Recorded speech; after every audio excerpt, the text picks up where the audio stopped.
بسم اللہ الرحمن الرحیم۔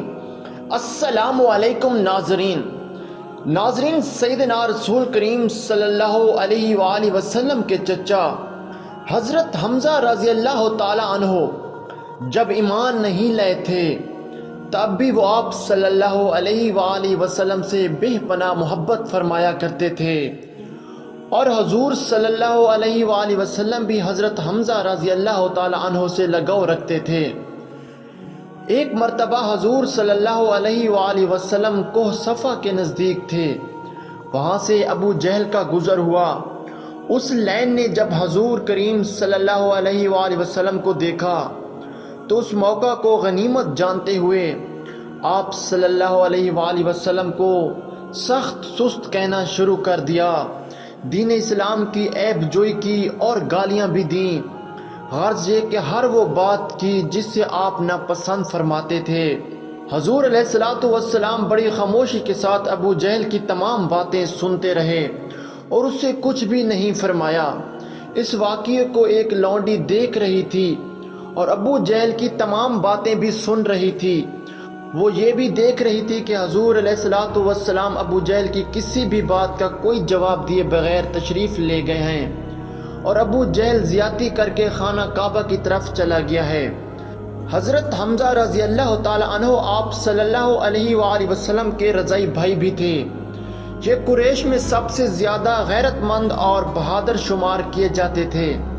شکار کا بڑا شوق تھا، اکثر اوقات شکار کے لیے نکل جایا کرتے تھے، تیر سے شکار کرتے تھے۔ جب بھی شکار سے فارغ ہو کر واپس آتے تو سب سے پہلے خانہ کعبہ کا طواف کرتے، اس کے بعد قریش کے مجلس میں تھوڑی دیر کے لیے ٹھہر کر ان سے سلام دعا اور گفتگو فرماتے تھے، پھر اپنے گھر تشریف لے جاتے تھے۔ مدت سے ان کی یہی عادت تھی۔ جب ابو جہل لین نے حضور صلی اللہ علیہ وآلہ وسلم سے بد زبانی اور زیادتی کی تو اس کے تھوڑی دیر بعد حضرت حمزہ رضی اللہ تعالی عنہ کمان گلے سے لٹکائے شکار سے واپس آئے اور سیدھے خانہ کعبہ کی طرف جانے لگے۔ چونکہ حضرت حمزہ رضی اللہ تعالی عنہ سخت طبیعت اور قریش میں بلند مرتبہ رکھنے والے جوان تھے، پھر ان کو حضور صلی اللہ علیہ وآلہ وسلم سے محبت بھی بہت تھی اور وہ لونڈی یہ بات اچھی طرح جانتی تھی۔ چنانچہ حضرت حمزہ رضی اللہ تعالی عنہ اس لونڈی کے قریب سے گزرے تو اس نے جناب حمزہ رضی اللہ تعالی عنہ کو ان کی کنیت سے پکار کر کہا، اے ابو عمارہ، کاش آپ اس مصیبت کو دیکھتے جو آپ کے بھتیجے محمد صلی اللہ علیہ وآلہ وسلم پر ابو جہل کی طرف سے آئی تھی۔ ابو جہل نے زیادتی کی انتہا کر دی، لیکن محمد صلی اللہ علیہ وآلہ وسلم خاموشی سے اس کی باتیں سنتے رہے اور اس کی کسی بات کا جواب نہیں دیا۔ ابو جہل زیادتی کر کے چلتا بنا۔ حضرت حمزہ رضی اللہ تعالی عنہ لونڈی کی یہ باتیں سن کر سخت غصے میں آ گئے اور انتہائی تیزی سے چلتے ہوئے خانہ کعبہ کی طرف گئے تاکہ اگر ابو جہل وہاں پر مل جائے تو اس کے ساتھ مقابلہ کریں۔ جب وہ مسجد میں داخل ہوئے تو دیکھا کہ ابو جہل کفار کے درمیان بیٹھا ہوا ہے اور بڑی ڈینگیں مار رہا ہے۔